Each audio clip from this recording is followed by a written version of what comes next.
say, I'm now going to leave you in the capable hands of one of the most respected journalists in the North East, somebody who, sadly, after 55 years, the club have decided doesn't deserve a seat at the ground anymore. Absolute disgrace.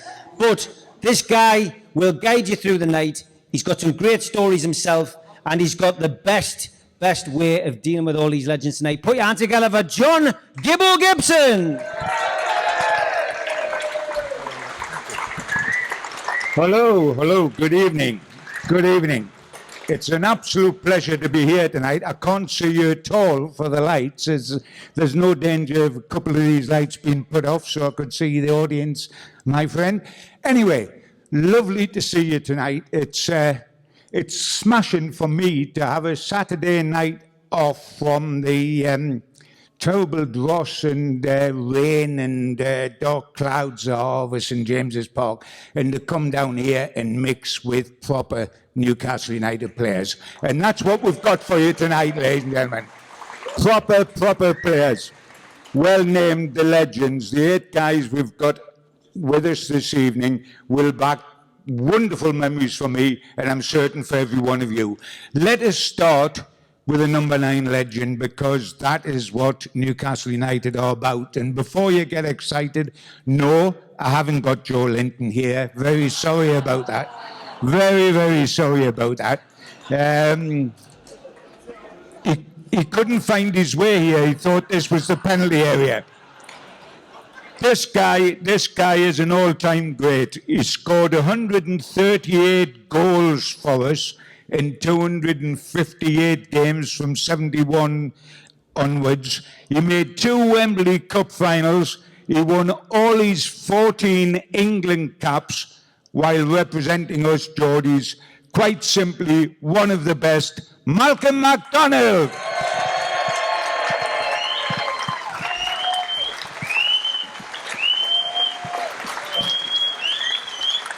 Thank you, everybody. Thank you.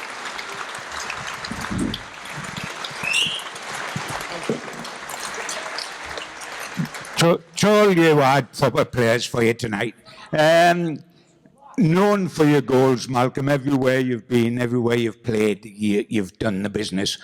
Just off the top of my head with Newcastle, magical moments. There was your 2 against Burnley in the FA Cup semi-final. That particular year, a lot of people talk about what happened in the cup final, but I prefer to remember what happened on the way to the cup final, which is we got through every round away from home, and Malcolm scored in every round away from home. So that was extra special. I was also privileged to be there on the night when he smashed the record against Cyprus by scoring 5 times for England, which is more than Joe Linton got in a full season last year. But there we go. We can't all be Brazilians and have a number 9 on our back, but there you are. But for me, it was your introduction to Newcastle United fans. Home debut, Liverpool, the wonderful Liverpool side that was going to go on and win the European Cup 3 times, etc. Home debut here. Tell us about it, the build-up to the game, and of course, hat-trick, and being a dramatist like you are, you old sod. You got carried off on your shield at the end. You know, I mean, that's the way to do it. Don't just leave, get carried off on your shield. Tell us about that special day, Malcolm. Well, it started somewhat unusually out of the norm for the morning of a football match, because Bob Moncur, the skipper of Newcastle at the time, he had done a book, and so he had asked David Craig. Oh, is that better? Yes. Okay. He'd asked David Craig and Frank Clark and myself if we would join him on the Saturday morning at Waterstones to do a signing session along with John Gibson, our host this evening. And so we were there. And there were massive queues outside Waterstones. In fact, there were more people in that queue than I was used to playing in front of at Luton. And so we sat in Waterstones and we signed hundreds of books for hundreds of people, and I could feel such an absolute warmth. Here was my home debut coming up, and I was getting the huge feeling of how important football and Newcastle United was to the people of Tyneside. It was a great introduction, and so Bob Moncur treated us to a bowl of pasta. We weren't allowed a sweet. He is Scottish after all, and then we walked up to the ground, got changed, and out we went against Liverpool. And we had had a pretty poor start season. We had lost the first game, which was against Crystal Palace down there, and then another game in London. We got a 0-0 draw against Tottenham Hotspur, and so we still hadn't scored so far that season after 2 games, and the game started. Oh, and I must tell you, coming out of the tunnel was something to remember for the rest of your life. The noise and the atmosphere that was created, it was quite incredible. And so the game got underway, and Emlyn Hughes was playing in midfield that day, and he scored and put Liverpool ahead. And we kept playing and playing and playing, and there were 3 of us making our home debuts. Apart from myself, there was Terry Hibbett and Paddy Howard, and there was a guy who was playing in midfield who hardly ever played for Newcastle United. His claim to fame is that he was the substitute in 1973 for Sunderland at Wembley. That's when right. they beat Leeds United. His name was David Young. And he made a run into the box, into the Liverpool area, and of all people, Kevin Keegan tripped him up. What was Keegan doing in the penalty area? His own penalty area. Well, precisely, John. Don't know what he was doing back there, but more importantly, I don't know what David Young was doing up there either. Yeah. So the referee just pointed to the spot, and Ray Clements is a formidable goalkeeper. And so I've put the ball down on the spot, and I thought, looking at the size of him, I need to give this a little bit of air and get it into the upper echelons of the goal rather than down low. And sure enough, if I'd hit it where I normally did, low, Ray Clements would have saved it. But as it happens, I gave it some air, and in it went, and it levelled the scores up. Great. From there, I think we really started to play some football, and Terry Hibbett showed the Newcastle crowd just what an artist on the ball he really was. And he slid this fabulous little ball down the side of me as I was going into the penalty area. It was just enough to entice Larry Lloyd to think he could get it, and in he's come, but with a little bit of pace, I was able to get to the ball first, go round him, and I smacked it into the far top corner. And now, there was a huge roar, absolutely huge roar. I'd never known anything like it at a football match. And I sort of peeled off. It was at the Gallowgate end, and I peeled off sort of towards the corner flag. And all the Newcastle players, they all ran upfield, other than the goalkeeper, Willie McFall. And we're all congratulating me. What a roar it was. It really got your blood surging. And then it's time to get back to our own half for the restart. And as we were heading back, the roar ceased and became a song. And the hit musical at the time was Jesus Christ Superstar down in London. And the words to the title song were changed by the Newcastle crowd. And instead of Jesus Christ Superstar, they changed it to Supermac, Superstar. How many goals have you scored so far? Now, this was exactly 50 years ago. And I am still searching for the fella who handed out all the song sheets. Can't find him. Can't find him at all. But when you hear a roar like that, when you feel that power inside a football stadium, it either crushes you or builds you. And it certainly built me, and I thought, I want more of this. I love it. And so half-time came, and out we went for the second half. And we're 2-1 up, and Terry Hibbett now is really starting to come into his own. And he's got the ball well inside of our half, and he's just run.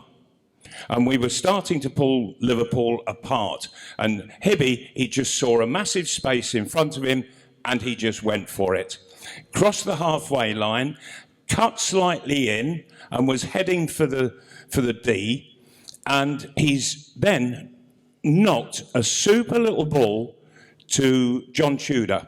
And John, now, a lot of people were somewhat critical of him, but there was a subtlety and a skill about him that a lot of people missed. And what John did was, as the ball came to him and the defender was about to tackle him, John just lifted the ball over the defender's leg right into my path. And I had 2 steps, smacked it in the far corner, thank you very much. And we were 3-1 ahead. I had just scored a hat-trick against one of the top 3 sides in the country. And I knew that the goalkeeper wouldn't be too happy about it. And some while later, Ray Clements, who was the sweetest kicker of a ball that you could ever see. He was a beautiful striker of a football, and he duffed one. Now, the question is, did he do it purposely? And it's come bobbling. It's bobbled past Larry Lloyd, and it's come to me, bobbling like mad. I've gone to control it, and it's popped up, and it's hit my shin, and it's gone up and over Larry Lloyd, and I've just run. And I could see Ray Clements, he's coming out at the same time. So we're heading for each other. The ball's coming down in the middle, and I've got there first, and I thought, I can't let this bounce. I've got to get to it quick. So I've leapt, and I've lobbed the ball over the advancing Ray Clements.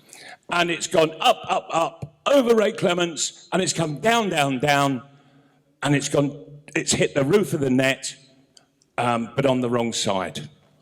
It had gone over the bar. And I'm looking, and that was when Ray Clements put his size 12, all 6 studs into the side of my face. And I thought, he did that purposely. I know he did. And so I was carried off, not on a stretcher. They brought a stretcher out, but I said, I don't want a stretcher. Come on, I can walk off. But halfway to the tunnel, and out I went. I was spark out. They dragged me off, got me up to the treatment room and laid me on one of the treatment beds. And the next thing I knew was Frank Clark, who was the vice skipper, left back, one of the very best defenders I've ever played with. He was astonishingly good.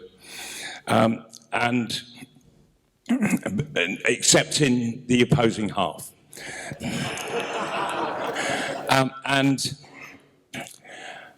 And I've come to, and my face is aching like mad.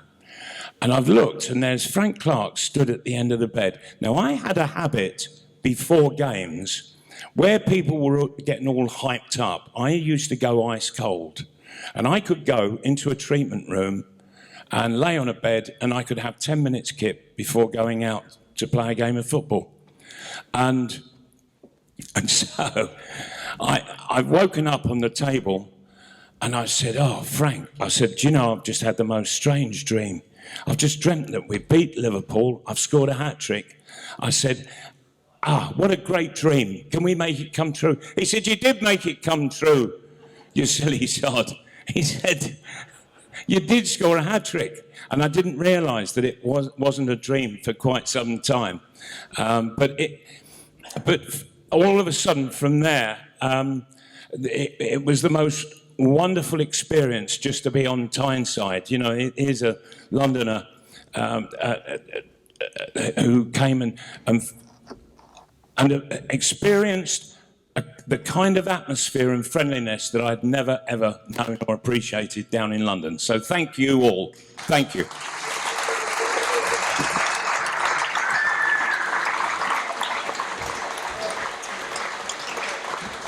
Malcolm, the run to Wembley for the cup final, and we could talk all night about it because every game had a story behind it, but just quickly going through it, we played at West Brom, the best I saw would play in the whole run to the final.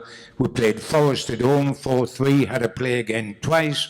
Burnley in the semi-final, 2 Supermacs, McFall first half, McDonald's second half, and then the final itself. Memories of that cup run, considering you scored away from home in every round? Yes. It was an amazing run because what you haven't mentioned were the first 2 games where we couldn't beat Hendon at home. And we drew, and then we beat them. The game was shifted to the Watford ground, and we beat them 4 there. And then Scunthorpe, we couldn't beat them at home, but we went down to the old showground and we smashed them 3-0. And then in the 5th round, it was one of the finest football performances I have ever played in. And the ironic thing is that after a few minutes, Terry Hibbett was injured and had to go off, and Jinky Smith came on. He was incredibly out of this world. The things that he was doing with the ball, the tricks, the nutmegs, and then the passing.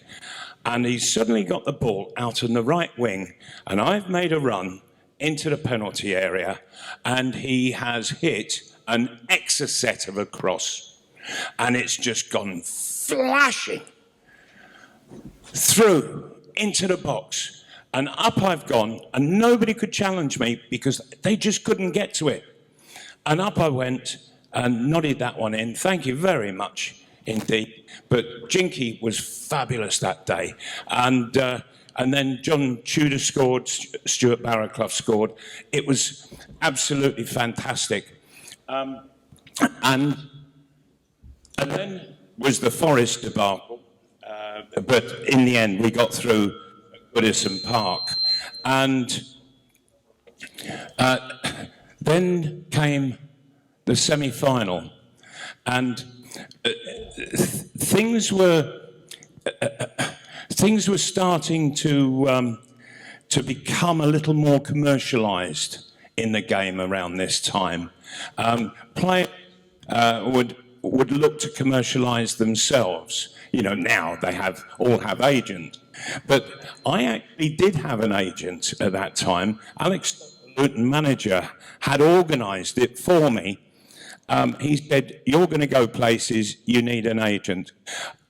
In those days, though, the football regulations didn't allow an agent to have anything to do with contracts or anything like that. It was purely the commercial aspects outside of the game. And so I had suggested to all the Newcastle players, I said, look, none of you have an agent, know an agent. I do. He's very good. He's very straight, honest as the day's long. Shall I get him up for the semi-final, and then he can act on our behalf through April and May? And they said, yeah, okay, great stuff. And so his name was Reg Hayter. He had Hayter's Sports Agency just off of Fleet Street. He was really a cricket man. He looked after 4 people only. One was Basil D'Oliveira. The second was Bob Wilson, the Arsenal and Scotland goalkeeper. The third was myself. And the fourth was Ian Botham. That was it. That was the only 4 that he looked after. And so he got on the coach with us to go back from Hillsborough to Newcastle, and he wanted to make himself known to all the players. But first of all, he went and he sat with Joe Harvey, and he started asking Joe just a few little questions, and he came back a few minutes later, and he said, well, he said, I know exactly what you lot are. He said, you're bloody good players. And we said, how do you know that? He said, I've just gone down to Joe Harvey's and I've said, as the manager, I'd like you to tell me about William McFall. Oh, he's bloody good. He's a bloody good goalkeeper, safe hands, bloody good. Right, could you tell me about David Craig? Bloody good fullback, bloody good. Oh, what a bloody good player. Tell me about Frank Clark. Oh, bloody good defender. Very quick, bloody quick. And so, Reg Hayter, he came back and he said, well, I've discovered that you're all bloody good players anyway. But that's how Joe saw us. I'm going to really stop there because I don't want to go into the final, John, if you don't mind. Thank God for that. It was a nightmare. I've had too many nightmares recently. I don't need to think of that. Very quickly, before we finish this part, just to mention, I mentioned all your goals at the beginning, and we ended up with 138 of them. I know what the answer is going to be to this, but tell us and explain the greatest goal you ever scored. Well, people talk of the goal that I scored against Bolton in the FA Cup, but in actual fact, the one that I'm going to tell you about now, you have to be there to see it. You had to be there to see it because there were no television cameras at this particular game. We only used to be televised at St James Park once every 6 games, I think it was. So a huge amount of our football was missed that we were playing back then. But this particular game was against Leicester, a league game, and they had a corner. And so we had everybody back. I used to take the near post position just in front of the goalkeeper and mark anybody who came there. And the ball was swung in. Paddy Howard just nodded it down, and Irvin Natris, he got onto the ball and he started running, just running up the pitch through the inside right position. And so I've set off from the goal line and I'm going like a steam train, and Irvin Natris was quick. I was just that little bit quicker than him, and so I sort of was catching him up, but he was still about 10 yards ahead. But the two of us have just completely broken away. And Irvin, he's crossed the halfway line. Now, I swear that he believed that the whole of the opposing half was full of crocodiles because he never wanted to go in there. And he wanted to get rid of the ball as quickly as possible, and I knew that that's exactly what he was going to do. And so I'm just sprinting right the way through the middle, and Irvin Natris, as the defender, it was John Samuels, midfield player actually, closed Irvin down but not far enough because he was worried about the ball to me, that there was nobody covering me at all. But nevertheless, Irving Nattrass, he just squared it. And I came running onto it. The pace of the pass was perfect to the pace of my run. And the ball and I were just coming together in absolute perfect style. And I just hit it. I smacked it. And it just went like a rocket. And the goalkeeper, he went as far as he could, but he didn't get anywhere near it. And it actually hit the net 5 feet up. There was still another 3 feet to go to play with. And yes, that was, I know it was a really special goal, and I'll tell you for why. Because once the ball hit the net, there was about 3 or 4 seconds of total silence.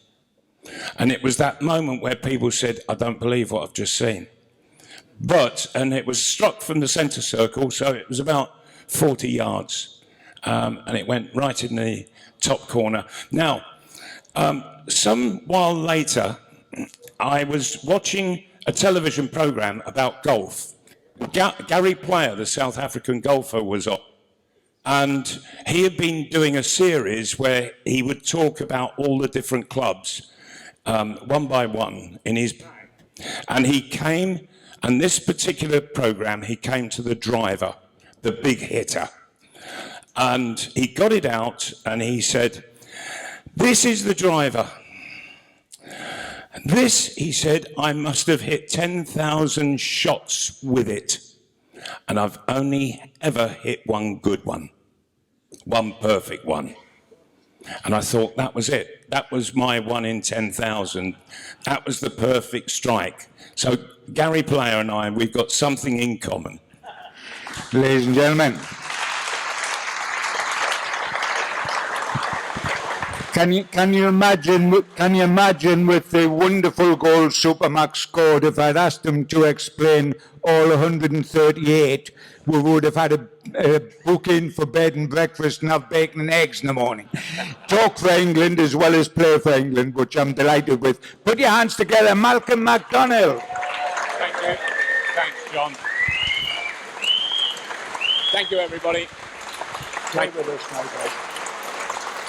May I introduce you to the next guy we want to talk to, who played a massive 339 games for Newcastle between 1982 and 92, scoring 15 goals, which is not a bad return for a free transfer player. Now, that is value for money. We're not getting that these days, but that's value for money.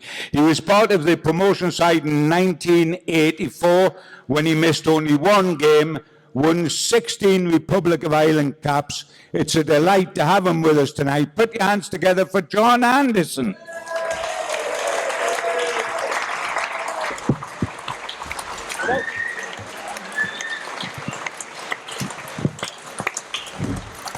Can I just say it was 16 goals, not 15?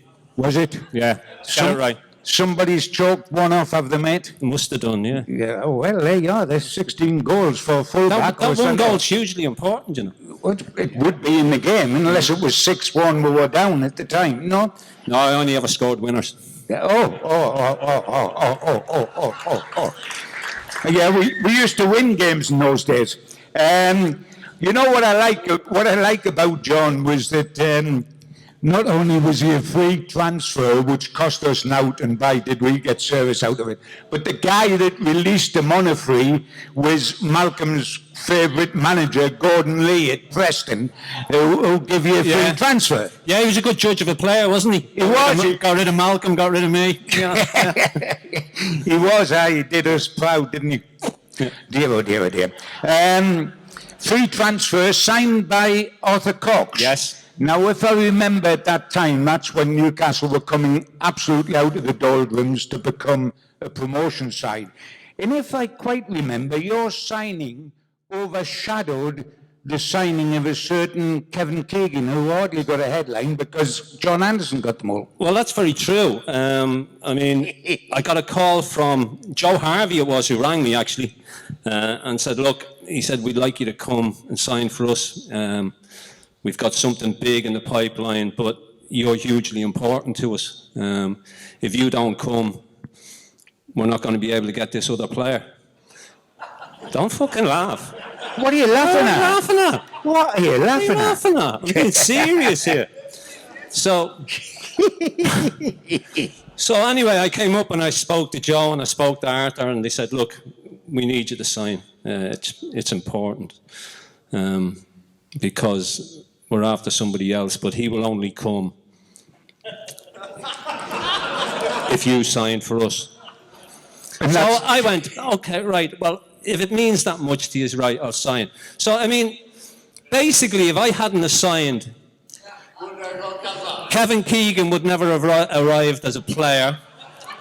He would never, ever have came back as a manager because he wouldn't have been here as a player in the first place. So, it's okay giving him all the plaudits for what he did as a player and a manager. But if it wasn't for me, he would never have been here in the fucking first place. Give a round of applause. I didn't realise you'd done us so many favours. There you go, John. You see it. I don't like to brag about it, really. But Don't like to brag about it. that's worth more than 16 goals. Yeah, well, That there you go. That is There top you of the go. range. That promotion season, Yeah. which, you know, it was lovely. It was built. I mean, we had Waddle, Beardsley, and Keegan up front. People like McDermott come, Woda come, Davy you Mack. came. Yes, Terry Mack. But in the forward line, it didn't have an orthodox centre forward. No, it When you didn't. say Waddle, Beardsley and Keegan, there's not an orthodox line leader there. No, we hear an awful lot now about false nines and false eights and everything else, but in that promotion season, we didn't have an out-and-out centre forward. We had three players who scored goals, three very, very, very good players, and you had Terry Mack who chipped in with goals. Davy Mack protected the back four. Kenny got forward. You know, it was a great season to play. I must tell you the story actually about the first day of that season. We went to Leeds on the opening day. We played at Ellen Road, and Joe Harvey, Lord of mercy on him, was Arthur's assistant at the time. And I'm in the dressing room 2:20. I'm pacing up and down. And Joe comes over to me and he had the fag hanging from his mouth, as he always did, Malcolm. And he's there blowing smoke and he says, what's wrong with you? And I said, well, Joe, I said, they've got this winger, Arthur Graham, Scottish international. I said, got 2 good feet, can come inside, can go outside. I said, I'm not too sure which way to play him. And I thought, Joe's going to give me words of wisdom here and tell me how to deal with it. And he just looked at me and turned and walked away. Now, we go on about tactics and people being tactically astute and one thing and another now and need to do this and writing things down on pieces of paper and everything else. So the bell goes at 10-3 and we're all in the tunnel and I get this tap on the shoulder and it's Joe, fag still hanging from his mouth, and he goes, find out how quick he can limp around the halfway line. And I went, what? And I went, tactically brilliant. So anyway, Leeds won the toss, and they knocked the ball back to Frank Gray, who knocked it straight up the line to Arthur Graham. Now, you've got to remember, this was a red-hot August day, pitch is immaculate, but I misread the bounce of the ball. And no, you didn't do that often, John. No, I didn't. But on this occasion, I did, John. And Arthur Graham ran straight in to 6 studs in his chest. It was an accident. It was an accident. It was an accident. And in those days, as Malcolm will vouch, you always apologised and bent down to pick him up. And as I bent down to pick him up, I just happened to look at the dugout, and Joe was there, fag still hanging from the mouth, and he went. You found the way to play him. And never seen Arthur Graham after that. We won 1-0 and he scored. He scored the winner. Well, They Oh, are. hey. And you based your career on that I at St did. James's ever since, Yeah, basically. absolutely. Basically, Absolutely, not yeah. a bad idea. No. What managers during the Newcastle reign, and we can't forget about the Republic of Ireland as well. Yeah. Give us a little resume of the managers you Oh, played God. for here and with the national side.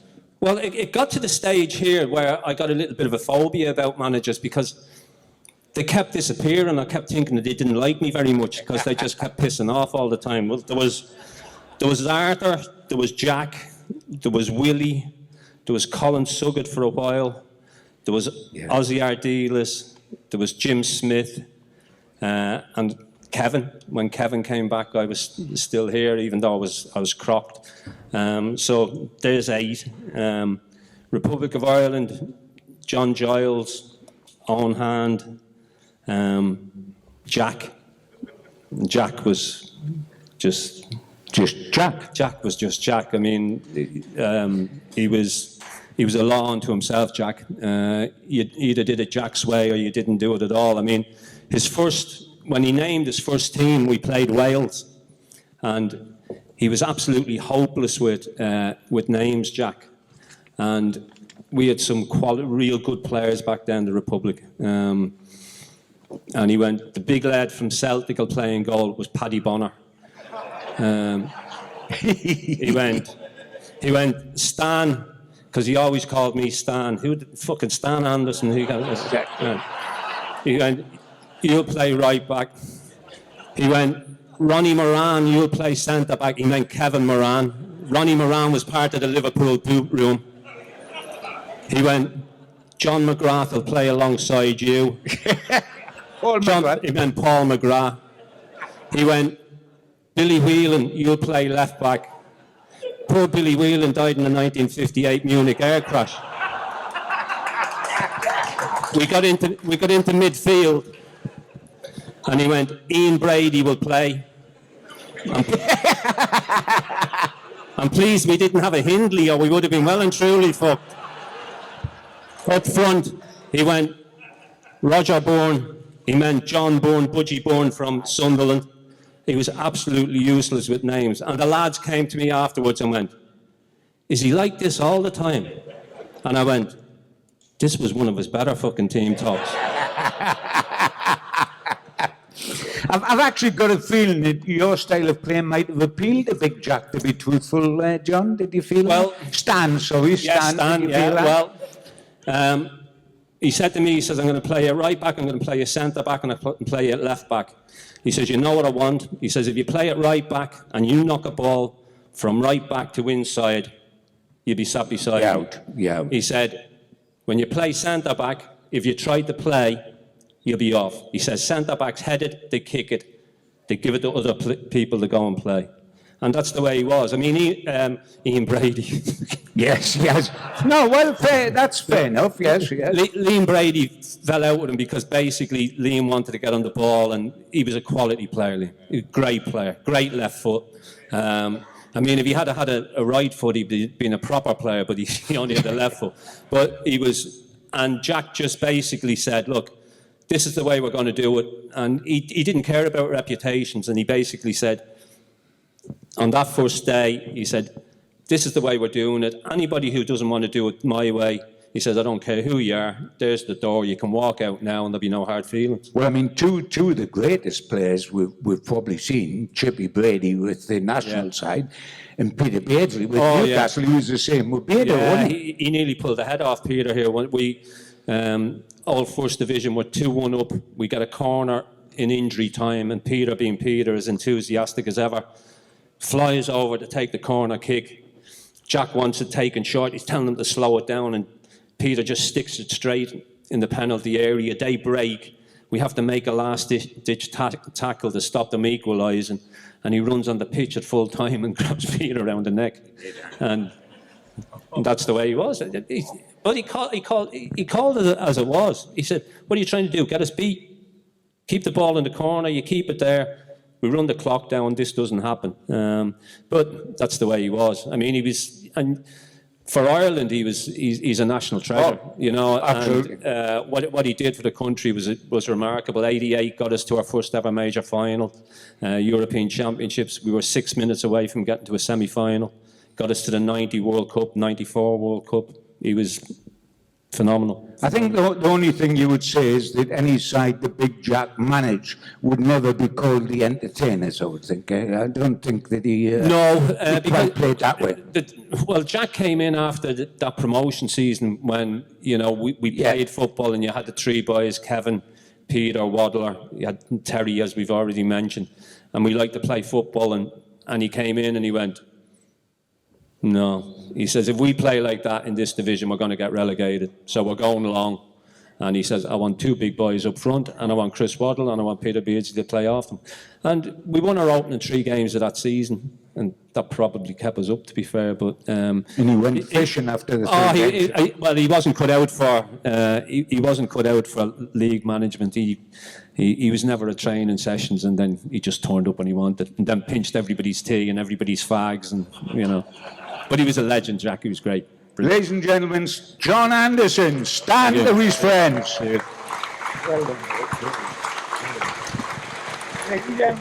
I would like to now bring on one of the entertainers, the Newcastle United entertainers. He was part of the team, was runner-up in the Premier League in 1996 and 1997. Aren't they faraway dreams these days? 176 games for us, 4 goals from 94 to 98. He memorably, one of those goals was the first in a 5-0 rout of Man United here. We all remember that. Yes, yes. Ladies and gentlemen, put your hands together. Darren Peacock.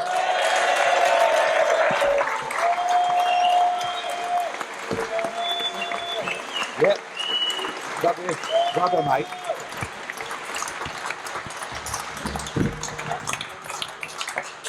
By the way, mate, that hair should be in a ponytail so everybody recognises you from the old days. Getting a bit short at the top, though. Hey? Yeah. It's not the top that matters, pal. It's not the top that matters. When you came to us, you were the country's most expensive defender in our record buy, the club's record buy, at 2.7 million in '94. KK told me later that he'd watched you 5 times and asked Andy Cole who was the best centre-half that he played against. And amazingly, he said it was you, Darren. Really? And that was lovely. That was very, very good. And that's quite a long journey, because you'd started with a very tough start in your football life. Newport County, broken leg, folded and got a free transfer. And Bristol City and Bristol Rovers didn't want you. There were some bad judges around those days, wasn't there? It was a tough start.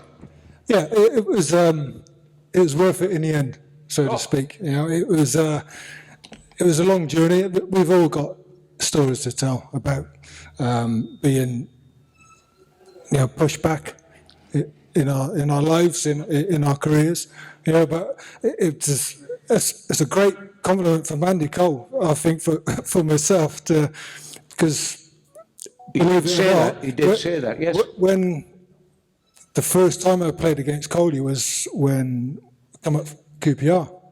Yeah.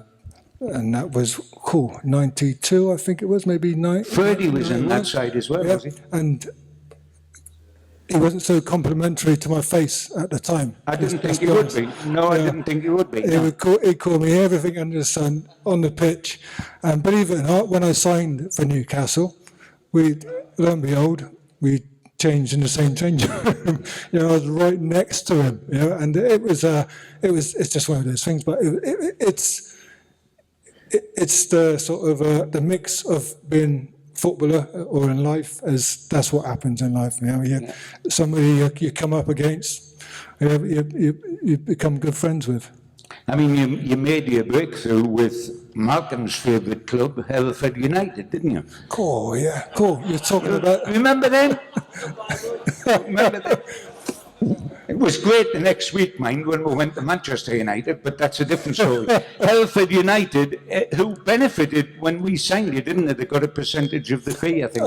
Yeah, I presume so. I mean, even going back then, I remember playing against Man United, and this is how fickle football is that Ferguson, he was on his uppers there. The one loss in the FA Cup or the league, he would have got his job gone. And they beat us 1-0, I think it was, Edgar Street, and a lot of you would know that ground.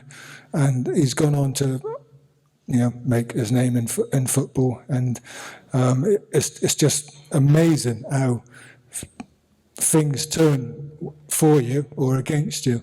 You're talking about Hereford because Newcastle and Hereford got a lot of tradition, sort of past there, and it's just really how things turn for you. Yeah, absolutely. I mean, I'm just thinking your recollections, and with a great warmth, I would think, about the entertainers up here, Kevin Keegan. I mean, he was amazing. As a centre-half, it must have been incredible. I mean, I think the ultimate for Kevin Keegan would have been to have an overlapping goalkeeper, because he just liked to attack that much. I mean, alongside you, Philip Albert, he wanted to go forward and do the chips that he did with Schmeichel. Did you ever feel you were sort of standing on a burning bridge alone while you saw everybody head off into the wide distance? Yeah, to be honest, I felt we'd done really well defensively, because considering we'd done absolutely no training or structure defensively, I thought that the stats that against defensively, I think were quite impressive. Believe How it or did you not, manage it? You didn't do any defensive work on the training ground. not at all. We didn't do anything at all, not a single thing. And when we did, I asked the gaffer can we do some, please, I pleaded with him, can we do some defensive work? He said, okay, all right then, we'll do it. And we did. We'd done 10 minutes defensive work, and then we went and lost 1-0 away to Southampton. And that was the first and last time we ever done any defensive work. So there's your lesson learned, okay? Don't ask again, we'll never do it again. But I feel, because we got such bad press, Lawrenson was maybe a PR exercise from Keegan's point of view. For a defender, he didn't learn. I didn't learn anything from it. I don't think anybody learned from it. But it's certainly a PR exercise, Lawrenson. But you're going back to Philippe Albert. He absolutely loved the area. He got what the area meant. He did like a drink. We know that. And sometimes I thought Philippe was, when we would be attacking, I thought Philippe would be on my left-hand side because he was a left-footed player, but he wouldn't be, he would be in the opposition's area doing Johan Cruyff's, trying to get the ball into the box, and Philippe was an absolutely amazing man and an amazing player. Can I just ask you in finishing, talking about the pair of you, the game that I adored at that time was Manchester United up here, 5-0. You started it and Philip ended it. You were the two bookends in the goal scoring, weren't you? Well, the goal that I scored, it was a goal, I promise you that. It was over the line. Yeah. That was practice week in, week out with Keegan. Right. Because we did practice attacking corners. But it was one of those things where it was get it in a box and see what happens. But it wasn't a well-drilled corner. It was just one of those things, get it in. And if you look at it, I think I was probably trying to get out of the way of it. Yeah. And Andy Gray wasn't too happy about it either, was he? No, I didn't think you would. We were absolutely delighted. we were delighted. Special day, those are special days, and we owed them one, didn't we? It was coming for a long, long time, wasn't it? Yeah. Whatever you think about the history of since then, it was a great day and always be treasured, for the supporters and the players. Fabulous, fabulous time. Ladies and gentlemen, put your hands together, Mr. Darren Peacock.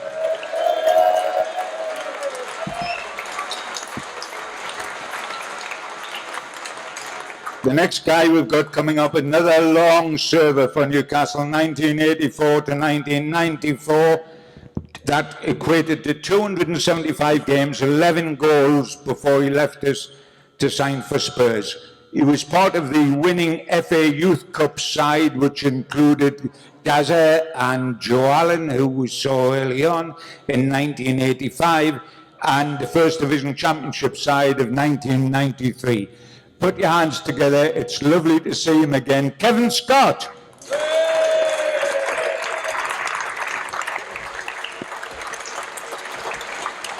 Cheers, man.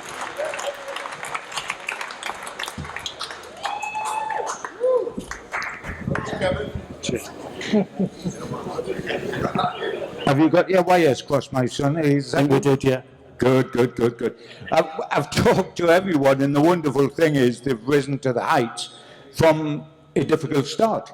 I was talking to Ando with the free transfer and talking to Darren there, and yourself, rejected by Middlesbrough. Well, when the Smoggies give you a quick back heel, it's not good news, is it? I mean, that is not good. It's only put away. Sorry? Hold on. We'll fiddle with Kevin's wire, and then we'll be back with you. Yeah, after that. Whoops. Is there another one on that side? Have a look there. Hello? That's it. Yeah, after that there was only one way up. I left school, went straight to Middlesbrough the day after leaving school. We all lived in a big house together, and it was like an old woman used to look after us called Vian Walt, and literally it was the first year the YTS scheme came out, £25 a set a week, and we lived there, and literally all we did was groundwork. We hardly trained, and we used to dig the pitch up, we used to put the ash around the pitch, wash the seats, so we were more like slaves rather than football. Yeah, well, Middlesbrough's a bit like that. You then got a good break because you joined us, and that was Big Jack, wasn't it? That's right, I was playing for Durham County, and Joe Harvey came up to watch the match, and it was a cup final. He picked us for man of the match and told Jack about us, and he asked us to come in. I played in the Youth Cup. I was just about to sign for Darlington with Cyril Knowles, and I spoke to Cyril, and he said just give Newcastle a go first. I think we played Everton, who'd won it the year before. We won 5-0. Obviously, Joe and Gaza were on fire at the time. And from then, it was the next day, Jack just said, sign him. Bloody hell, that was a lucky break, pal. Rejected by Middles when you almost signed for Dollar. I mean, bloody hell. You did well to then come to Newcastle United and Spurs. I mean, that's not bad. No, like I said, I almost walked away from Newcastle, actually. Joe Harvey met us when I came up to sign, and I can remember they offered me £90 a week, and I was working in a factory and I was 130, and I said, I can't sign for that because I've still got to pay my mum and dad's board, and so I was actually... You had hard parents, I Kevin. did, yeah. You had hard parents. So I was actually walking away, and Joe Harvey pulled us back, and a bus pass swung it. I got a £17.50 bus pass for the month, just so I get into training. Hey, you hadn't to pretend you were 65. It wasn't an OAP's bus pass, was it? I wasn't that type of bus pass. The interesting thing about the FA Youth Cup winning side with Joe, who's been on, and with Paul Gascoigne. Memories of that, and that young Gascoigne, did you see the possibility of what he was to become? I knew Gaza from even just from different counties from playing against him, and everybody in the whole of the North East, all they talked about was Gaza. There was a lad called Keith Spraggan, who was at Middlesbrough the same time as me. Was that Funk's lad? No, it was. I think his brother was the lad who was actually run over. But Gaz actually lived with him for a while. And all he talked about was Gaza, Gaza, Gaza. And the time I got to Newcastle and I met him, all the stories he said, everything was just true. There would be true. There would be true. Yeah. But could you also see the talent, apart from the stories being true? Yeah, the talent was unbelievable. Like I said, the youth side we had, I don't think we lost that season. We actually went to Enschede in Holland. We won the competition over there. And like you said, Jack Charlton, he came to most of the matches. So it was good for all of us. Then we had I think it was about 6 or 7 of us who went on to play for the first team and actually had good careers as well. Yeah. Scored on your senior debut against Sheffield Wednesday and got dropped. I mean, what did you do wrong there? I mean, you scored against Wednesday and then you were out and you weren't a regular for about a couple of years, Kev, is that right? That's right. I tend to come in when a couple of lads were injured, a couple of lads took ill at the time. All I remember on my debut was John Anderson's eyes. I'm not sure, and I didn't shout man on, and he just stared at us. And I can remember, oh God, I'm playing for money now. This needs something. We've got to win this game. That's why I put you over there, so you're far enough away from John, right? That was probably the biggest thing I can remember from my debut, John Anderson's eyes. You played under the Bald Eagle in the first team, but Ozzy made you skipper. Yeah, Ozzy, when he brought us in, he took us in the office the day he came in. He just said, I'm going to go with the youths. I think I was about 25 or 26 at the time, and I basically was the oldest player in the team. I think by the end of the week, he made us captain, and it was, for me, it was like a great pride and stuff like that, because been at the club a while, but actually say, right, I've been captain of the club. It's a great experience and it's a great honour. Absolutely. Yes, by all means. 1993, Kevin, First Division Championship season under KK, the birth really of the entertainers starting. Did you sense around the club at the time, regardless of whether you were going to remain part of it or not, that it was going to take off? Yeah, I think so. I think more than anything, I think was off the field, even in the players' lounge, the buzz, the families, all the families got on, all the players got on. Obviously, Keegan, that's what it was all about, the families and the club and everybody getting together and making it happen for the North East. And like I said, it just snowballed. It just grew and grew and grew, and the confidence came. Obviously, the beginning of the season, I think it was the first 10 games we went without getting beat, and it was just all of a sudden we knew what was going to happen. Yeah, absolutely. Well said. And if times did change for you, Kevin, you had to leave Newcastle and you'd done 10 years with us in loyal service. It's not bad to go to Spurs, and it was a Spurs legend, Ozzy Ardiles, who had made you skipper up here, that took you down to White Hart Lane, wasn't it? That's right. Like I said, I was literally at home cutting the grass, got a phone call from Kevin Keegan saying, you need to come in the ground now. I came up, he just had the phone on the table, and he just said, I've sold you. He said, if you stay, you're going to be third choice, possibly fourth choice. They've already bought somebody else, and I think it was at the other end of the table. So it was a pretty one. It was a one-way conversation. Darren, you bastard. What? Carry on, pal. I'm glad I didn't sit you next to these two with his eyes and him coming in. So yeah, it was a one-way conversation. Once I knew it was on the other side of the phone, I think it was made quite easy. He just said, get the flight down, hotels booked, and everything was sorted.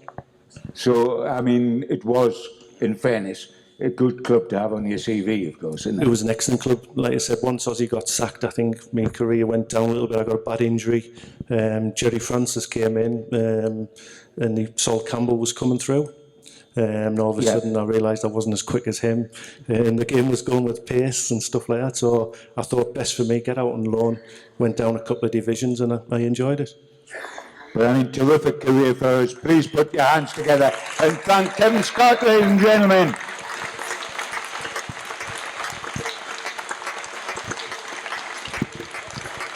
The next guy we're going to have come and join us has come quite a way to be part of tonight's show, and we're very grateful for that. He was only here between 94 and 95, made 70 appearances, 14 goals, but a great impression to all of us that saw him, both on the field because of his entertainment and off the field. He was Newcastle's first multi-million-pound man when he was bought by KK, and like Kevin, when he left us, he moved on to Spurs. In England B international winger, welcome back to the North East, Ruel Fox.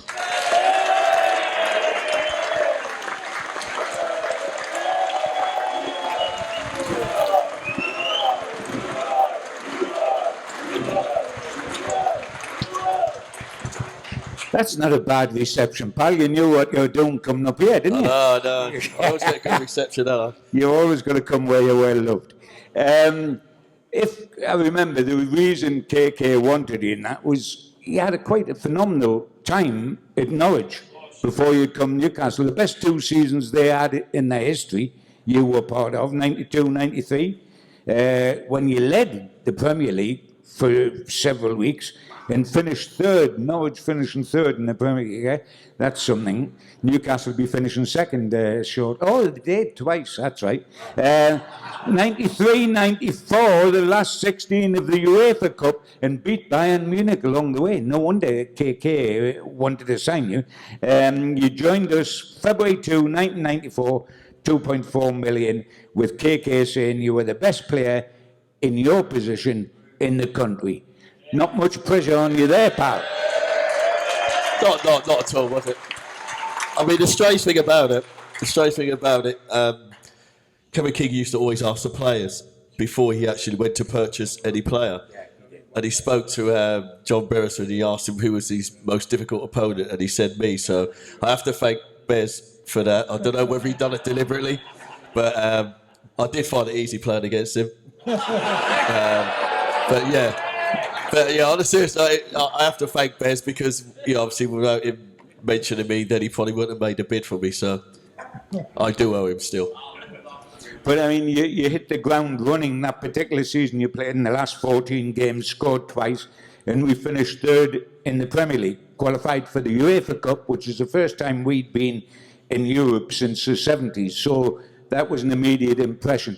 What was your impression of the area, the crowd, and Kevin Keegan's way of playing, Ruel? For me, it was just another step up from Norwich. I mean, when I was at Norwich, we was, like you said, when we qualified for Europe, we just went out there and played. We never had no what we call big stars. Me, Chris Sutton was playing at the same time at Norwich. We had a very successful team, but it was just based on just hard work. But also, he gave us the authority just to go out there and do what we want. So when I came to Newcastle, that was the first thing he stressed to me. He said, I want you to do exactly the same things that you was doing at Norwich. I've mentioned about the style of play, what to play.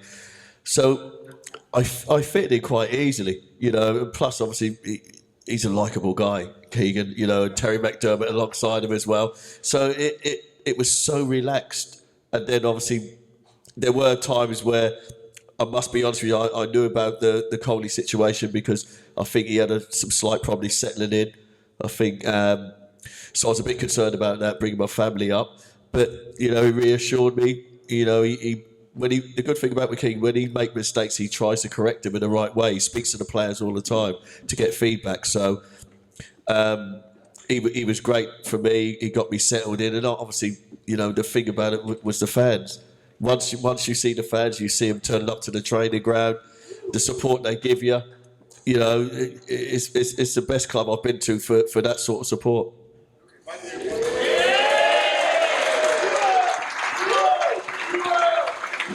Was it a surprise in some ways, Ruel? I mean, the way that there was an openness about training, how the fans were part of the club, there was an openness about the way you played. You just play and attack and do what you do. It wasn't a tactical situation at all, was it? No, I mean, Peasy will probably back me up. I can't remember ever seeing a tactic board. I can't remember ever seeing a tactic board where King said, right, this is how they're going to set up. You know, we're going to defend. You pick this person up. He was always concentrating on the attack. He always just said, look, if we go play to half our strengths, we're going to win. So that was his belief. He believed in the attackers. Don't get me wrong, he brought some good quality defenders in, but I don't. Can you name any? No, not off the top. Pottinger, Philip Albert. Yeah. Anybody else spring to Bears. mind? Bears, really good. Bears, yes. Yeah. That's it. That's right. Yeah, well, that's No. Obviously, we had a good defence with he took my record as well, which I was a bit peed off with. I was the most expensive player, don't forget, that they signed, and then I think it was only a few days later he bowls up at the Gosforth. So weren't too happy about that, but. mind we did that all the time up to a world record fee for Shearer at the time. Yeah. I mean, in fairness, we do it now with Joe Linton and Almiron. Oh, we're brilliant, spending a fortune now. Brilliant. I mean, but really, we'll put it all on the farmers' fields now. It's all shite, right? You know. Never mind. 10 league goals the following season. We finished 6th, and for some reason, it probably was spelled David Ginola, but you buggered off and left us, Ruel. I think it was more to do with game playing as well. I mean, we did purchase Keith Gillespie as well. Yes, another fantastic player. And there's competition for places, which, you know, all players want to be part of that. But the situation, what happened to me, it wasn't a case where I asked to leave. It was a case I was made aware that Tottenham wanted me. And I believe that if you want to keep a player, then you don't make them aware that another club. Because there must be some sort of negotiation going on between the two clubs before they come to the player. So I wasn't too happy about it, because I was happy, I was settled, my family had finally moved up, so everything had gone well for me. I played well that season. I think I scored 12, 14 goals. So it weren't a case where I was in a hurry to go anywhere. But, you know, sometimes it's they have to make you feel wanted. And I knew that we were progressing and buying different players in. So it was a case, I asked him a question and he said to me, well, they've made a bid we can't turn down. So situations happen like that. You know, it wasn't a case where I was desperate to leave, but then situations happen. Yeah, absolutely. Well, Ruel, you're always welcome back here to us, to the fans. God bless you. Ruel Fox, ladies and gentlemen. Thank you.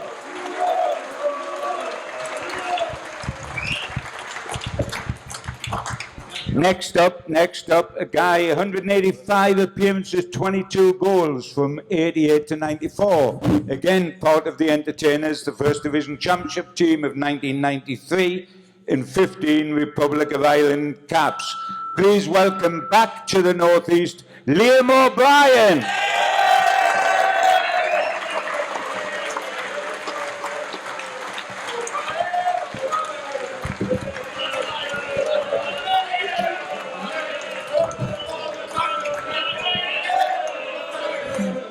Thanks very much. Thank you. Lovely reception. Thank you. Well, we all love you because of Sunderland above most things, and we'll get to that in a minute. But anybody that duffs the Mackhams is definitely a Geordie, a Dr. Geordie. Oh, yeah. Yeah, stuff on Mackham. The interesting start, you came to us, Liam, from Manchester United, where you'd been Ron Atkinson's last signing. I don't know if he got the sack for signing. I think he did, yeah, because you're really judged on your signings, John. You're judged on your signings, and I was his last signing, so I must have got him the sack. But no, to be fair, I was just an up-and-coming player, so that's where they kind of signed me. So, but I mean, you spent your time there under Alex Ferguson with Shane Back. Yeah, he gave me my debut there. So, I mean, the one thing, you're a big lad and you're an elegant player, but I didn't see you as quite in the John Anderson class in decapitating people. Well, sorry, you can John, sorry, mate. Well, that's why he's wearing glasses, because he couldn't see the players half the time. But But I've got to bring to your attention, January 1987, you got a red card in 85 seconds, not minutes, against Southampton, the fastest ever red card. Did you not see him yourself, Liam? That John, hold on for a minute. You're doing me an injustice there. It was 86 seconds. Well. That's not so bad. Right. That's not so and bad. it's a record I'm not really proud of, but it's still a record. But it is. What exactly did you do Well, to deserve it? It's early. In my opinion, the referee makes the decisions, and in my opinion, he made the wrong decision. Oh, I thought you did. I thought you did. So he said that I went over the top on a player who was renowned for being a very dirty player. So I was just protecting myself. So unfortunately, he didn't see it that way and sent me straight off. But in them days, you were allowed to break someone's leg and get away with it, weren't you? As Ando would tell you.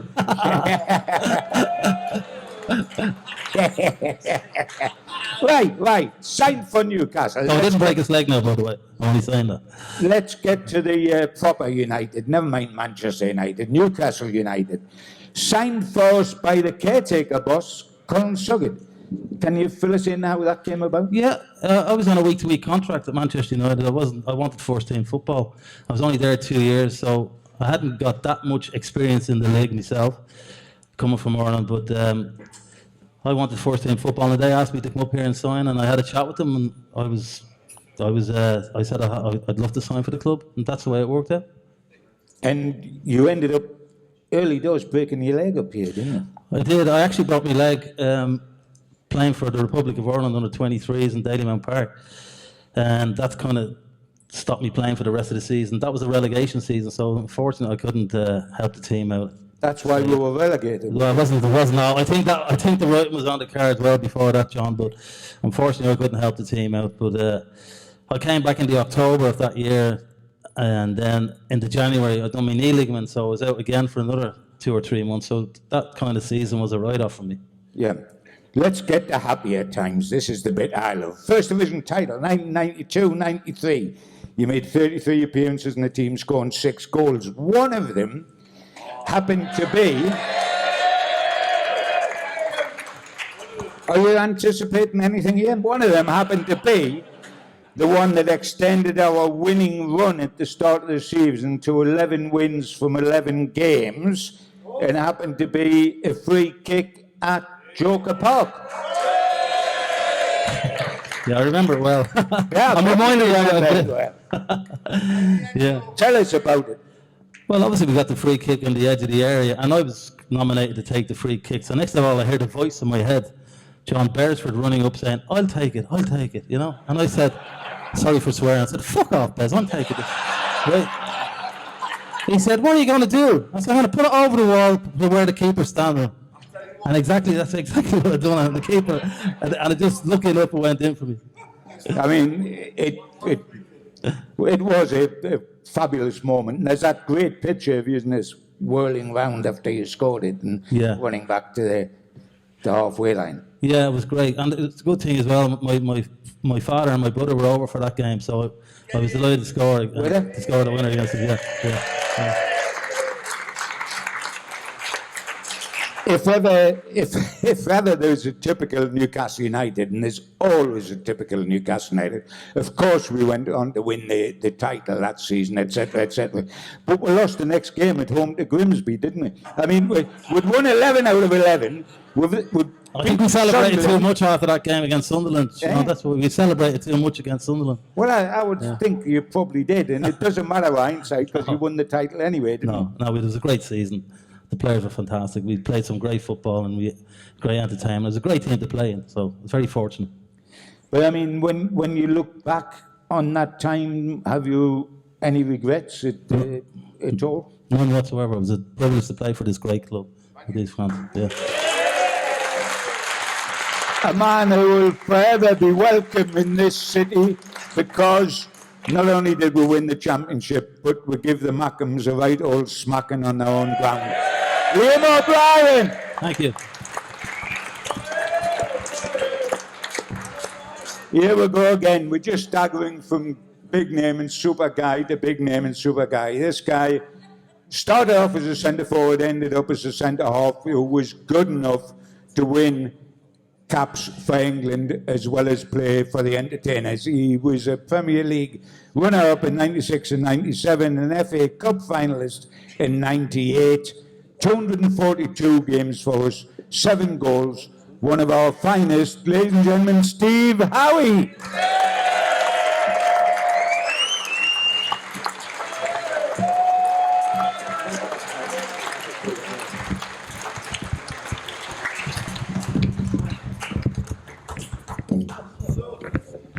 Tucked around. Steve, considering what you did, mate, as a centre-half and what you achieved as a centre-half, initially you were going to be a centre-forward, weren't you? And joined, I think you played about 30 games for us as a centre-forward. I think, fans obviously here that watch the games realised very quickly I wasn't a centre-forward. But I was never a centre-forward. I never played centre-forward at school. All through school, I never played centre forward. It was just, obviously, the reserves. There was a lad called Davy Robinson, and obviously myself and Lee Clark. We didn't have any centre forwards. So me and Lee Clark, his nickname's Nash, in the youth team, we used to play up front. We scored a lot of goals. Same in the reserves. It was exactly the same in the reserves. But obviously, it's completely different in the first team. Especially, when Ozzy was manager, we had a lot of young lads coming into the team. I mean, there was myself, there was Rob Elliott, Steve Watson, Lee Clark. I think Lee Maker was another one, Matty Appleby. And at times it was kind of men against boys, and it was difficult. I mean, I made my debut at Manchester United as a 17-year-old, as a centre forward. And that was an eye-opener. Obviously, the season after I didn't play. Then I made my home debut against Plymouth Argyle. And it was difficult. And of course, as fans do, too near the speaker, as fans do, they make you feel very welcome. So I think it was a case of, for the first 15, 20 games, I was known as the useless Mac and Bastard.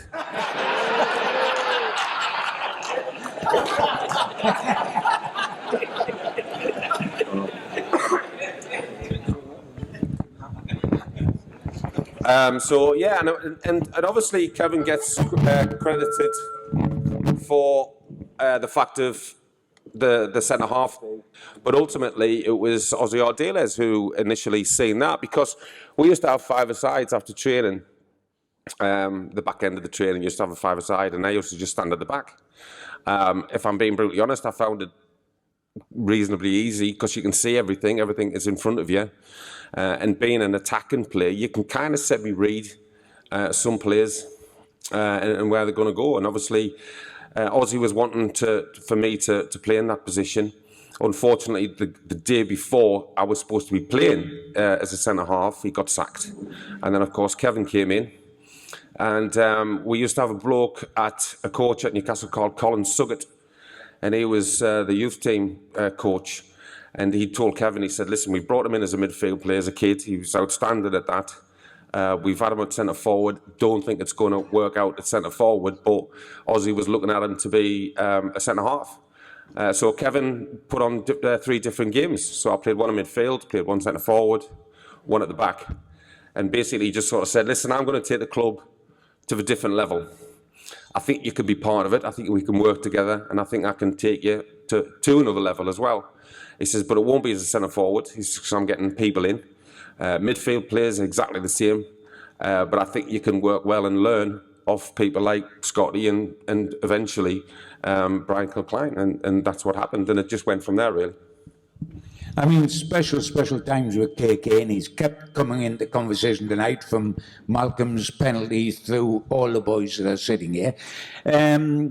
Your recollections of Kevin Keegan and any stories about him? And you must have seen hundreds. Well, I mean, the lads used to take the piss, to be quite honest, because they'd always sort of say, my nickname was the boy. So they used to go, oh, boy, he's your father, he's your dad. Because I used to get a contract every fucking week, to be quite honest. He loved me, and it was great. But he was brilliant. He was one of these where, Bez will come on and Bez will tell the story as well, and I'll let Bez tell that. But I can remember him, I was always in his office with him and Terry Mack, and he was very instrumental in my progress. And I can remember him sort of saying, listen, in a couple of years' time, I guarantee you'll play for England. I thought he was fucking deluded, if I'm being brutally honest. But he wasn't wrong. But I mean, as I said, he just brought in amazing players. You know, obviously the club just progressed and progressed. And one story I've got loads about him. And I seen him about a year ago. He was doing a do-up at Wynyard at Sir John's place. Still looking great, still got that glint in his eye. I mean, obviously I had him again at Manchester City, and he was doing exactly the same at Man City. He brought in players like Darren Huckabee, Sean Wright-Phillips brought him on, Nicholas Anelka, Alec Benarbia, Ail Berkovic, Richard Dunn, Sylvan Distan. When we had an absolutely fantastic time. But I can remember, obviously, when we signed Tino, some of you might have heard this story, and we used to have an interpreter, and he was called Jimmy Wallace, and he was a lovely fella. And he used to come in the dressing room. Now, the lads will tell you, a dressing room is just for the people that should be there. You don't want anybody else in there. That's our space. And Jimmy Wallace was in there, and we were like, well, why is Jimmy Wallace there? But he was the interpreter for Tino. So we're battering the manager, sort of saying, Gaffer, how come we've got him in? You lived in bloody Marbella for 5-6 years. You know, you could speak Spanish, surely, when I'm taking lessons, lads. I'm taking lessons. It'll not be long. Anyway, we used to do team talks and stuff like that, and Kevin never used to mention nothing in Spanish. Anyway, weeks and weeks and weeks has gone by, and there was one week Jimmy Wallace wasn't there. And again, he never said anything to Tino in the dressing room. So we were in the tunnel, and Rob Lee pulls me, and he went, boy, he said, has the gaffer, he said, is it me, or did the gaffer speak to Tino? I said, well, he must have done it in the hotel room.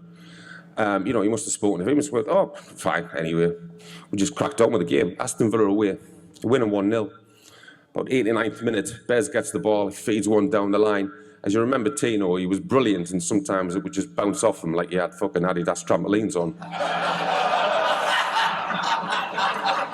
So the ball's gone up to Tino, and he's flicked it, and they've lost it. Ball's gone into midfield, and it's gone to Dublin. They've nearly scored. And then the ball goes up again. I think it's fed up to him. He's tried another trick, and they've had a little bit more possession. It hasn't really come to anything. We're in the 92nd minute. Ball goes up to Tino. He's lost it. They've gone down. They've hit the bar. Nearly scored. Kevin's had enough. He's jumped out the dugout. And he's gone, excuse me for this, Tino, when the ball comes up, no more fucking flicky, Get a fucking hold, And Keith Gillespie, who'd been dropped because of Tino, leaned forward and went, Gaffer, them lessons are coming on a fucking treat.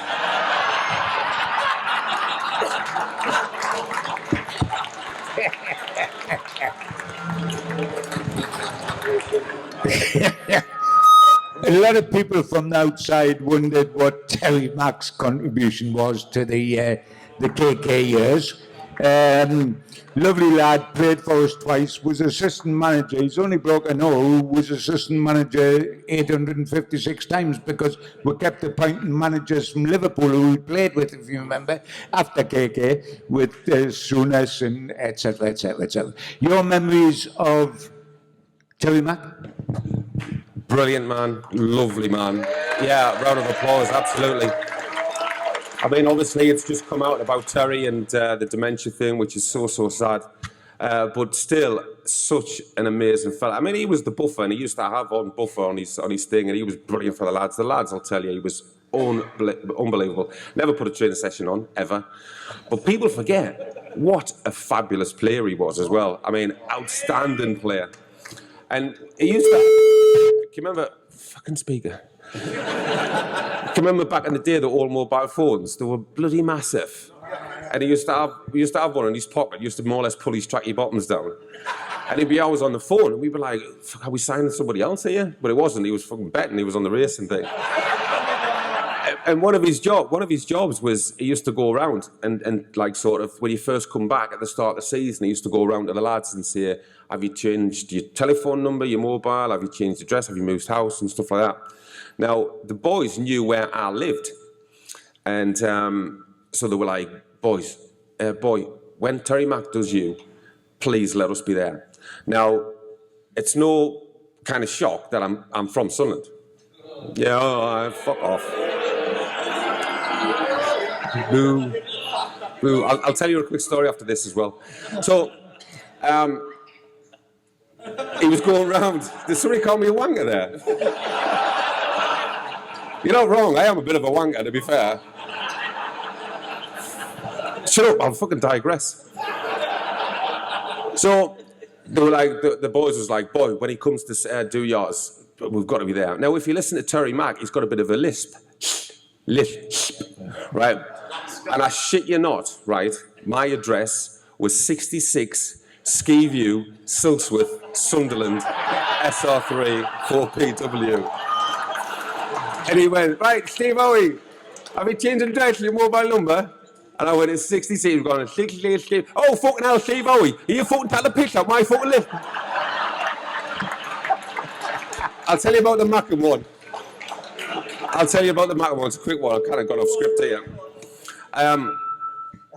Obviously, there's times you kind of get noticed. My job, I work for the Premier League. Well, one of my jobs is I work for the Premier League, and one of them was I went all over the world and we coach other coaches. And I was in Nigeria, and the lad who was with me was from the Newcastle Federation thing. And he was like, do you get noticed much? And I went, yeah, sometimes. I said, sometimes not. I said, it just depends. Now, bear in mind, I'm in Lagos in Nigeria. And every time you go to one of these countries, whether it's Sudan, Tunisia, Egypt, wherever it was, South Africa, you always had to call in first to the British Embassy, making sure that everything's all right. So we pulled up at the British Embassy and we're at the big gates and they're checking underneath for bombs and stuff like that. I'm in Nigeria because the Sunderland fans have got a song for me because my brother used to play for Sunderland. And really excuse me for this word, but the song was, Liawi, Liawi, Liawi, your brother is a cunt. It must have took them fucking ages to think of that one. Fucking Mackham bastards. So I'm in Nigeria, and I shit you not, we've got the windows down, in Lagos, and I hear, Liawi, Liawi, Liawi. The bloke who was fixing the fence was from Sunderland. So I was like, fucking hell. And they went, does that not annoy you? And I went, no. And I says, actually, it happened to me the other week. I was in Durham with my wife, and I heard, Liawi, Liawi, Liawi, your brother is a cunt. And I turned round, and it was me fucking man.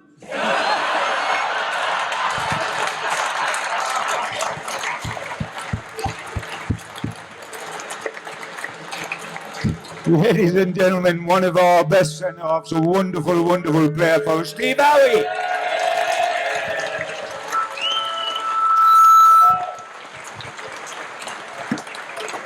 Finally, can I bring on yet another one of our entertainers? 232 games, 8 goals from 92 to 98. First Division Championship, 93.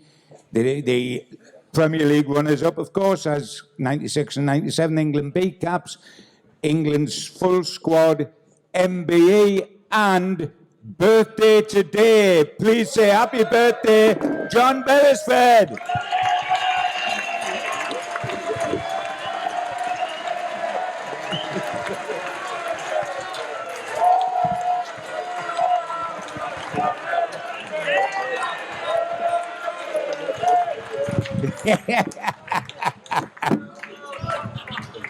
That's a birthday introduction. Well done, pal. Well, yeah. Oh, absolutely. Is Malcolm going back on? Stretcher job. Stretcher job. Go on. Nice to see everyone. I tell you what, love this place. Bez, Too nice for me, this. Can I take you back to when you signed for Newcastle United, mate? Because you weren't supposed to. You were supposed to sign for the other side of the country, weren't you? I was, yeah. Weird one. I was leaving Portsmouth and I got tapped up. Liverpool wanted to sign me. Graham Souness phoned me up and he said, I've agreed 650 grand for you. Do you want to come and sign? Fucking hell. I was like, Liverpool, fucking hell, brilliant, yeah. Rings me dad up, says, Dad, I'm signing for Liverpool. So drop my missus off and I'll come and pick you up. Didn't have an agent in them days. And I'll drop my missus off in Sheffield, me and my dad, M62. And I don't care what anybody says. If you go to Anfield, you go through them gates, it's got a bit of an aura about it. And I was like, wow. I walked into reception, and I'm not going to lie, honestly. Ian Rush and John Barnes were in reception. They came over to me and they shook my hand and they went, congratulations, John. Welcome to Liverpool. I was like, wow.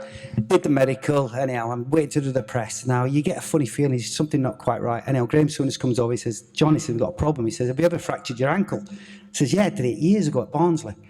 He went, it's not set properly. As you can guess, when I was at Barnsley, we didn't have specialists, just a fucking hospital, weren't it? Put it in pot, right?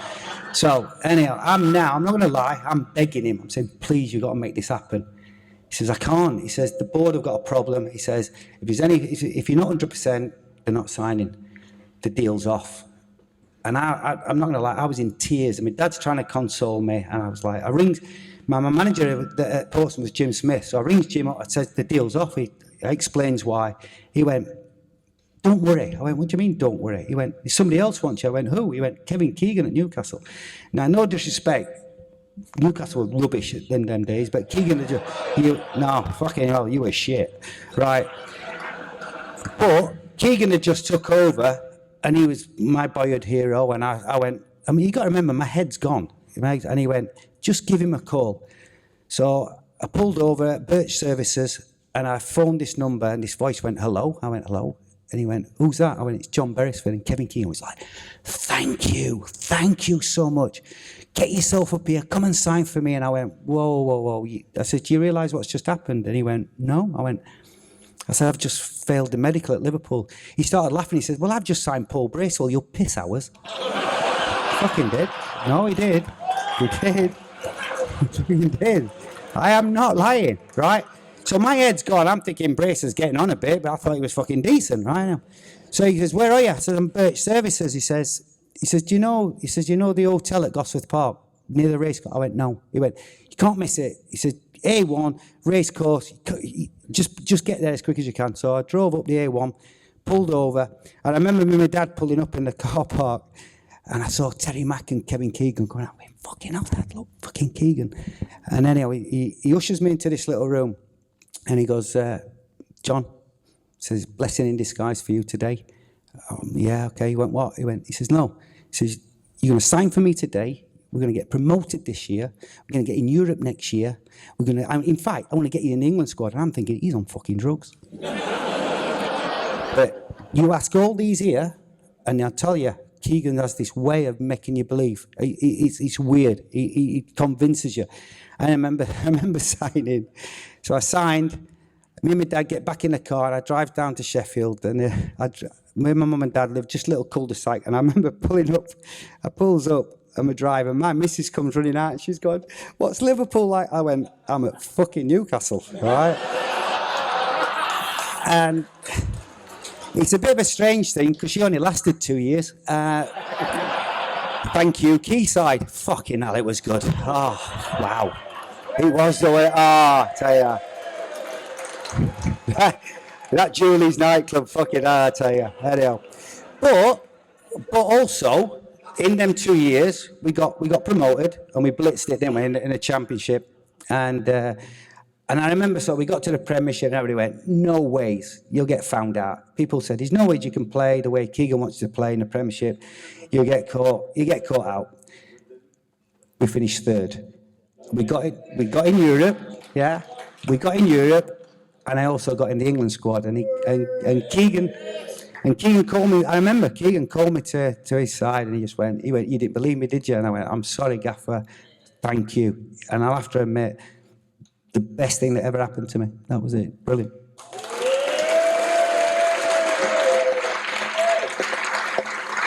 If I may mention as well, John, there was another side to KK, and I'm thinking of the Aston Villa game, if you would like to tell us about that. Yeah, I'll try and shut it down. Yeah, everyone, Keegan was very, very sort of like open, but you couldn't swear or you couldn't direct anything out. Now, Keegan never did sort of like, tactics and things like that. He would just go and play. It's the first time he'd ever come to me in a game, and this is like after about 3-4 years, playing Aston Villa, and he just went, they play with 3 up front. It was Dwight York, Milosevic, and Tommy Johnson. And he said, today, Bez, I want you to tuck in and out Philippe. He said, with pace. He said, Tommy Johnson's quick, Dwight's quick. He said, just tuck in a little bit more. And he went to walk away, and I went, hang on a bit, Gaffer. I said, you got a problem? He went, what? I went, they play with a wing back. He went, yeah, Gary Charles. Now, I played in England under 21s with Gary Charles, and I says, he won't want to defend against Ginola. Not a chance. He'll just bomb on. I says, if I'm tucked right in, he's going to get fucking oceans. And he says, don't worry, Bez, I'm going to have a word with David to come back. Thank you, because I fucking laughed as well, okay? Right. Now, David was fucking unbelievable, but he was a lazy shit, right? Okay. So, and he went, do as you're told. Anyhow. Game kicks off, and I'm talking 10 minutes have gone. They're gone down the left, and I've tucked in. There's a diagonal, goes over my head. I turn round. Gary Charles is in. David's doing his fucking hair. And they whip it in, and they get a chance, and it goes out for a goal kick. Now, I'm kind of half raging, but you kind of like, we're at the top of the league, so there's pressure on. As I'm jogging out, Keegan comes to the technical area, and he's fucking shouting. And I heard him go, he goes, Bez. And I did the worst thing ever. I just turned to him, I went, I fucking told you. But you actually said something. I think, don't say that. And you're trying to grab, you're trying to grab your words. And as I've said it, I'm trying to grab it, and then I can see Robbie Elliott warming up. And I'm thinking, he's fucking heard me. But I'm thinking, nah, it's live on Sky, fucking big game. It's only 15 minutes gone, anyhow. I can see Derek Wright now, our physio, fucking getting the numbers out, and I'm thinking, I've got about a minute to fucking score. Anyhow, ball goes out of play, and anyhow, number 3 gets put up, and I walk off as I'm getting off, and I got on really well with Robbie. I shake his hand, and I go, and then I turned to Keegan, who stood there, and I went, shit decision. And red mist has gone. Anyhow, I've gone to the dugout, and I sit down. All the lads are fucking blanking me. They're yeah, you're on your own, mate. Yeah. So I'm sat there. Then the red mist goes down. So I've calmed down. Now his mentor, Arthur Cox, used to stand at the dugout at the side. So I thought, fucking hell, I'll have a word with Arthur. So I walked over to Arthur, and I went, Arthur. I went, what do I do? He went, you better hope and pray we win, fucking son. I'm like, yeah. He went, no. What do I do? He went, wait till the end of the game. Right, so we win the game 1-0, Les Ferdinand scores. So I go to Arthur again, I went, what do I do now? He went, go in and see him now. If need be, beg. I thought, I can do that. Fucking not a problem. So if you remember his coach's room, out the side of the change room, and he had just a little room where he had television and everything else. So I knock on the door. I walks in, and he goes, I've gone, Gaffer. He went, Bez, what do you want? And I'm not going to lie, I got down on one knee, and I went, Gaffer. I fucking did. I went, Gaffer, I've come to beg for forgiveness. I'm so sorry, I shouldn't have said it. He went, get up. Don't be stupid. I went, no, Gaffer. I says, heat him up. He went, I know. He says, I've been a player myself. I understand. He says, look, and this is where you go, fucking what a manager. He just went, look, Bez, it's one of them things. Let's just move on and carry on as though nothing's ever happened, and we'll go from here. And I thought, that's fucking quality. Yeah. Didn't play for fucking 4 weeks. He made me, I swear, he blanked me. He used to walk in the morning and go, morning. He'd just fucking ignore me. And I remember it wasn't until the following pre-season. We were away in Thailand, and I had a decent game, and he came up and he just said, he went, Bez, you're back. And that was when, and I understood it, what he was doing. He was proving a point to say to the lads, you don't disrespect me. And I made a mistake, and I was lucky enough to actually still stay, because I tell you what, if you cross the Gaffer, he would fuck you right off. Yeah. John, you mentioned there that KK had said to you, get you in the England squad, and you did go in the England squad. Mm. Can you tell us about that? Was Turkey, wasn't it? And Gaza was the star. Yeah, I mean, I'm ridiculously patriotic. I love my country, and to get that call up, it's just no feeling like it. These lads here, Stevie, it's just something special. My first one, as I say, was a World Cup qualifier in Turkey, and I remember we had to meet at Bisham Abbey, which was for the training setting. And it's funny because I'm wet behind the ears. I remember putting my gear in the room, and I came downstairs, and there's like a bar area, and I was thinking, do I get an half a lager or an orange? I thought, get an orange juice, fucking it's England. Then they all start coming in, and I remember And I'm looking through the window and I can see the fucking cars pulling up. And I thought, that's fucking Arsenal, that's Tony Adams, Ian Wright, Paul Merson. Fucking good players, them. Yeah, I'm looking at it. The next car pulled up and I knew it straight away. It's John Barnes, Jamie Redknapp, Robbie Fowler, McManaman. I thought, fucking hell. You know, I'm not going to lie, my stomach's getting a bit of a twist. And then I sees Gaza and Chris Waddle turn up, and you're thinking, fuck, yeah. But you know, you're going, proper players. And then my arms are a bit sweaty, and I'm getting a bit nervous. Then Carlton Palmer walked in, I thought, I'll play fucking 100 games with this fucking idiot, right? This is where it's weird. This is where it's weird, right? I don't know if we've got time, but I'm walking around. Now, I started my career at Man City. Now, the older people might remember, it doesn't matter. The chairman, when I was at Man City, was like a bloke called Peter Swales. Lovely, lovely man, but he got the worst sweep over you've ever seen. Worst ever, right? Bobby Charlton-esque, right? Now, he got his 3 lions on, you know, his blaze and everything. He went, John, can I just say, well done. You know, you've done so well in your career. And as he's shaking my hand, Gaza fucking walked up behind and flicked it off. Vroom. Flicked it, right? Now, I'm in fucking tears, right? He's trying to stick it down and Gaza's just fucking, that's not staying on. That's fucking not on, right? Now, I now can't take my eyes off Gaza. Don't get me wrong, when he's in training, he's ridiculous and he's freakily good. But when you're not in training, nightmare. He'll do your room, he'll do your kit, he's a nightmare. And if he's with Ian Wright, you've got double trouble. Fucking worst school kids you've ever met. Everyone's got a nickname. Every time I walk in the room, it's like, hi, ho, you know, I get all the fucking small jokes anyhow, right? So, but get this, right? So, we do all this training. The night before the game, Graham Taylor was the manager, God bless his soul. He pulls a meeting, right? It's fucking true as. He pulls a meeting, he says, boys, we're going to have a meeting to just run through a few things before the big game tomorrow, right? So I get down first, right? I'm thinking, it's new to me. I'm expecting first one in. I walk into this room and there's a flip chart at the front. All the seats are all fucking paralleled out. And I walk in expecting it to be empty. As I walk in, there's 2 people at the front, Gaza and Ian Wright. So I fucking sees them. Gaza turns round, he goes, hiya, Bez, did you give fucking Snow White a kiss? I went, yes, I fucking did. Yeah. So I sits down just on the left-hand side. Next minute, all the lads come down, you know, like, fucking what? There's Stuart Pearce, and I'm like, wait, fucking hell. Graham Taylor goes, right, comes walking in. You got Laurie McManamy, Phil Neal, who were the coaching squad, and they're all stood there. And Graham Taylor goes, now, this is where we win the game, here and now. Get it in your heads. Are we all on it? And he turns and he flips over the sheet, and there's a big knob drawn on it. I swear. I know it's pathetic, I know it's childish, but it's fucking funny, right? And you've got them 2 at the front like that, right? I'm now going, fucking hell. I'll give Graham Taylor his due. He just flips the next sheet over, and then you've got the near post corners and the fucking free. I know. The problem you've got Gaza, who's got a concentration span of a fucking goldfish. He's flicking in Ian Wright's ears and he's nipping him. He's fucking mess. Just been a pin. I'm thinking, concentrate, might be involved, you know. This meeting's fucking cut short.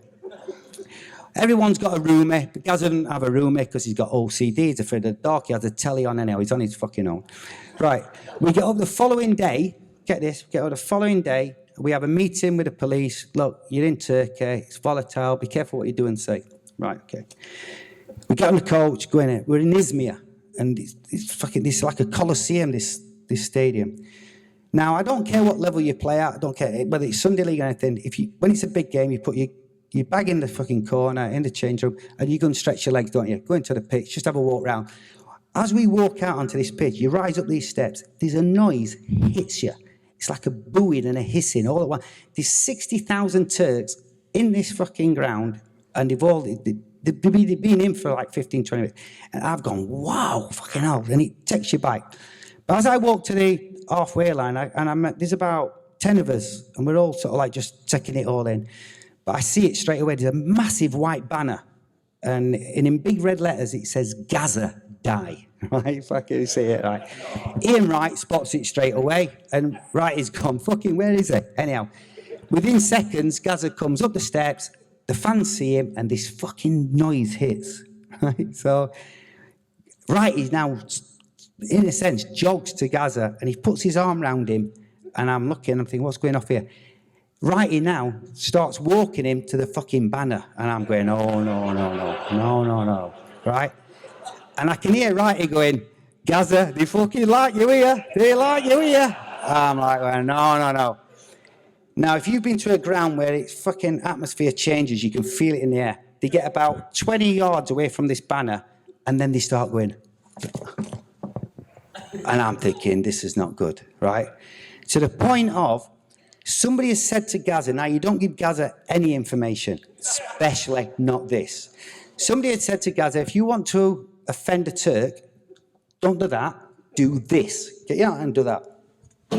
I don't know if this is fucking right or wrong, but this is what happened. So as fucking Gaza's fucking being held back by Ian Wright, the light comes on and Gaza goes.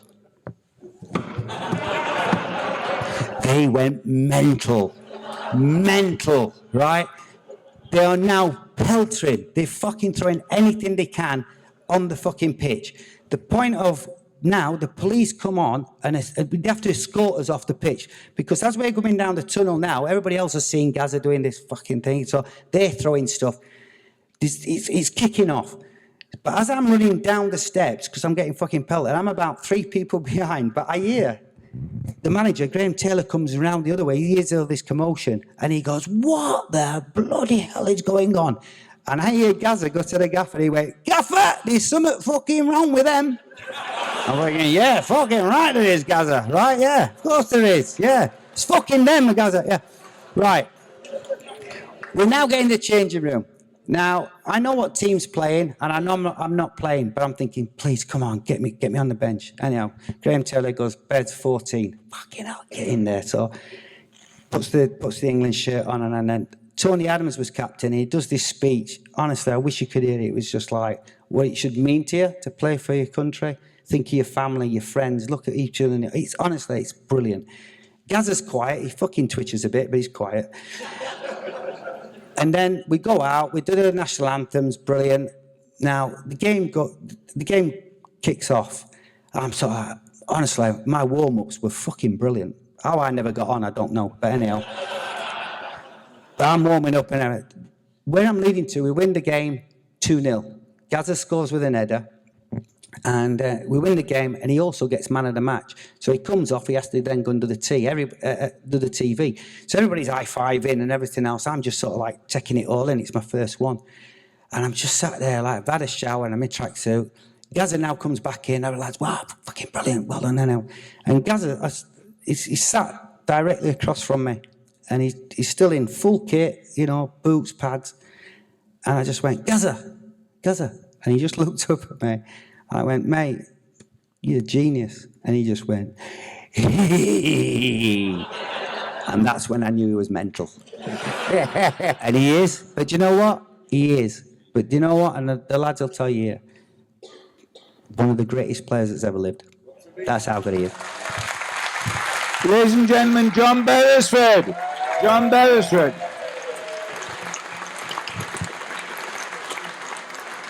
May I say in conclusion, what an absolute joy it's been for me tonight to sit with 8 Newcastle United legends like these guys and hear all the stories. I hope and I know that it's been the same for you. Would you please put your hands together for all 8 Newcastle United legends? Stand up, boys, please. Come on, stand up. Ladies and gentlemen, Newcastle legends, thank you very much. Thank you and good night. God bless.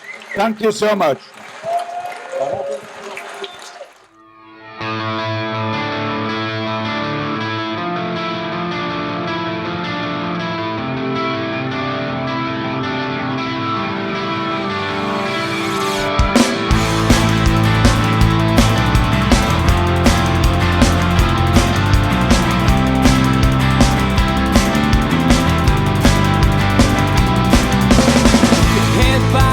Critics attack It feels like I've been talking to myself again.